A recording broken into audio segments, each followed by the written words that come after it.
think that you need to grow, you need to focus on your area of influence. Stephen Covey, one of the greatest productivity experts, he talks about a concept called circle of influence versus circle of concern.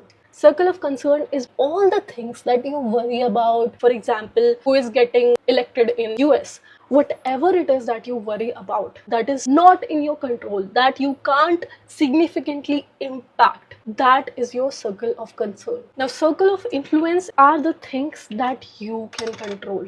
Your actions, what you do throughout the day, your own emotions, your own mental health. So people who do not grow, one of the biggest reasons is that they do not really protect their attention and they give it to the circle of concern that does not really impact their own life or does not really helps them personally grow, but worries them, takes up their time, takes up their attention. Now, people who grow are the ones who spend the most time single-handedly like this on their own area of influence, their habits, their routines, their diet, their fitness, their career, their growth, their skills. And here's the best part about this thing, okay? When you focus on your area of influence, over a period of time, items that were in area of concern also gets included in the area of influence. For example, Elon Musk, he focused all his time, energy, attention into his area of influence. When he was small, he would study, he would work towards his own things, building his own stuff. And then his area of influence grew so much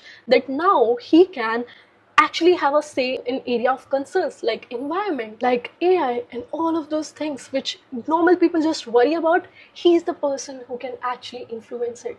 So although it is an area of concern for us right now, it's an area of influence for him. Why? Because he focused on his area of influence throughout his life. So here's another